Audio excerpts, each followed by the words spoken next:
Hello दोस्तों, क्या हाल है। तारीख आज 29 अगस्त 2025, दिन शुक्रवार, हिंदी तिथि षष्ठी। और आइए बात करते हैं आज के मुख्य समाचार में देश भर की तमाम बड़ी खबरों पर नजर डालते हैं। देखिए दोस्तों, एक तो आज हमारे देश भर में राष्ट्रीय खेल दिवस के रूप में मनाया जाएगा। भारत के हॉकी के दिग्गज मेजर ध्यानचंद के जन्मदिन के उपलक्ष्य में हर साल 29 अगस्त को राष्ट्रीय खेल दिवस यानी नेशनल स्पोर्ट्स डे के रूप में मनाया जाता है। चलिए आगे बढ़ते हैं अपन खबरों में। देखिए पहली खबर, अमेरिकी टैरिफ विवाद के बीच पीएम मोदी जापान रवाना हुए। 2 दिन के दौरे पर ये जापान रहेंगे और यहाँ 15वें भारत जापान समिट में हिस्सा लेंगे, जहाँ एक तरफ अभी आपको पता होगा अमेरिका ने भारत पर 50% टैरिफ लगा दिया है और ये जो टैरिफ विवाद का मसला चल रहा है, इस बीच जापान रवाना होते हुए पीएम मोदी बोले कि रणनीतिक और वैश्विक साझेदारी पर फोकस होगा। जापान के बाद पीएम मोदी चीन की यात्रा भी करेंगे और यहाँ चीन के राष्ट्रपति शी जिनपिंग से भी मिलेंगे 31 अगस्त को। गलवान झड़प के बाद ये दूसरी औपचारिक मुलाकात होगी भारत चीन की। इस दरमियान सीमा विवाद पर वार्तालाप होने की भी संभावना है। और वहीं देखिए भारत और कनाडा दोनों देशों ने नियुक्त किए अपने अपने देशों में उच्चायुक्त। दिनेश पटनायक व क्रिस्टोफर कूटर पर बड़ी जिम्मेदारी होगी। और वहीं प्रधानमंत्री नरेंद्र मोदी ने जापान जाने से पहले फिनलैंड के राष्ट्रपति से भी फोन पर बातचीत की। दोनों देशों के बीच व्यापार और तकनीकी सहयोग बढ़ाने पर भी सहमति बनी है। चलिए दोस्तों अगली बड़ी खबर देखिए। अब रिटेल स्टोर पर नहीं मांगा जाएगा आपका मोबाइल नंबर। सरकार की तरफ से नए नियम लाए जा रहे हैं। जल्द ही डेटा सुरक्षा को लेकर सरकार ये नियम बदलने जा रही है, जिसके तहत अब रिटेल स्टोर या हाउसिंग सोसाइटी या विजिटर मैनेजमेंट सिस्टम ग्राहकों से जबरन उनका मोबाइल नंबर नहीं ले सकेंगे। कंपनियों को मोबाइल नंबर लेने का कारण बताना होगा और डेटा सुरक्षा की भी गारंटी देनी होगी। आपने अक्सर देखा होगा दोस्तों, जब भी हम बड़े मॉल में या किसी रिटेल स्टोर पर जाकर खरीदारी करते हैं तो बिलिंग के लिए ग्राहकों से उनका मोबाइल नंबर मांगा जाता है काउंटर पर, राइट। लेकिन अब अगर ग्राहक नहीं देना चाहता मोबाइल नंबर तो नहीं देगा वो। डेटा सुरक्षा को लेकर सरकार ये नए नियम लेकर आ रही है। पूरे देश भारत में जल्दी ये नए नियम लागू होंगे। चलिए अगली बड़ी खबर देखिए। ऑनलाइन मनी गेम्स बैन के कानून को पहली बार चुनौती दी गई। गेमिंग फर्म A23 ने दायर किया मुकदमा। ऐसे में सवाल ये है कि क्या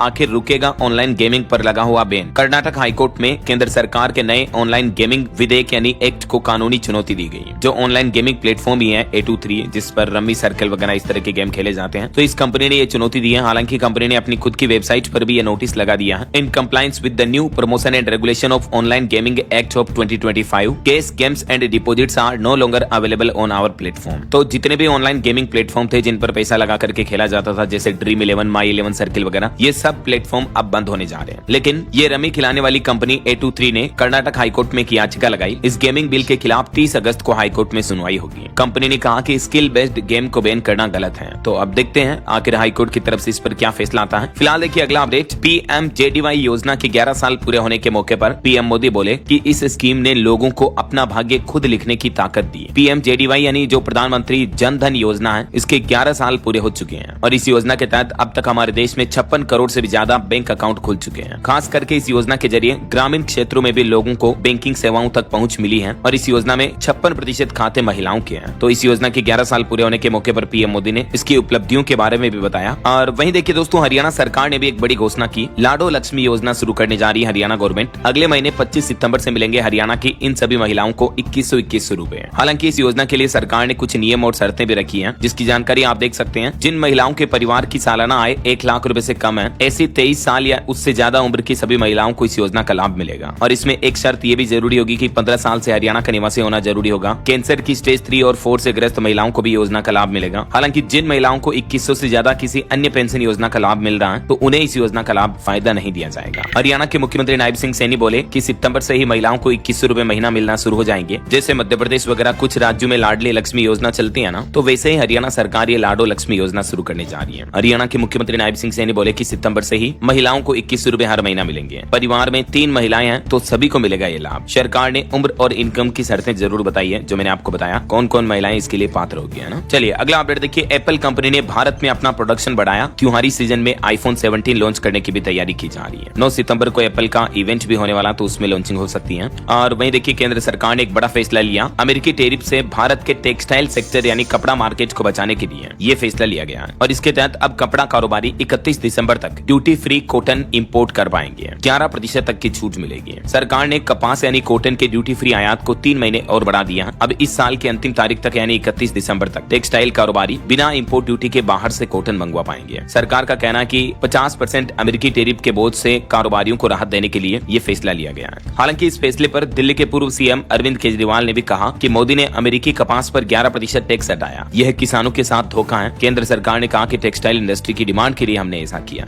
और अमेरिकी टैरिफ पर एक रिपोर्ट सामने आ रही कि भारत के निर्यात में अमेरिका की 20% हिस्सेदारी है। ऐसे में अमेरिका द्वारा लगाए गए 50% टैरिफ से भारत के कई सारे सेक्टर्स पर गहरा असर पड़ने वाला है, जैसे James and jewellery, petroleum products, electronics and goods, drugs and pharmaceutical समेत कई सारे इंडस्ट्री पर इफेक्ट पड़ेगा। और एक रिपोर्ट सामने आ रही कि अमेरिकी टैरिफ की वजह से देश में 10 लाख रोजगार को भी खतरा है। देश के प्रमुख व्यापारी संगठन chamber of trade and industry CTI के चेयरमैन ब्रिजेश गोयल का कहना है कि खास करके ये टैरिफ का असर भारत के textile, leather, James jewellery, auto parts, chemical, pharma वगैरह इन सेक्टर के लिए एक बड़ा झटका होगा। इन सेक्टरों में काम करने वाले लगभग 10 लाख लोगों की नौकरियों पर भी खतरा बन गया है, क्योंकि ये बढ़े हुए टैरिफ के कारण भारतीय सामान अमेरिकी बाजार में करीब 33% महंगे हो जाएंगे। तो ऐसे में जो अमेरिका के खरीदार हैं वो भारत के बजाय चीन, वियतनाम या बांग्लादेश जैसे देशों से सामान लेना पसंद करेंगे। तो भारत के तकरीबन 48 अरब डॉलर के एक्सपोर्ट पर भी संकट छाया। हालांकि एक रिपोर्ट सामने आ रही है कि सरकार जो GST में सुधार करने का प्लान कर रही है, 2 ही स्लैब रखने का, तो इससे भी अमेरिकी टैरिफ का असर कम होगा।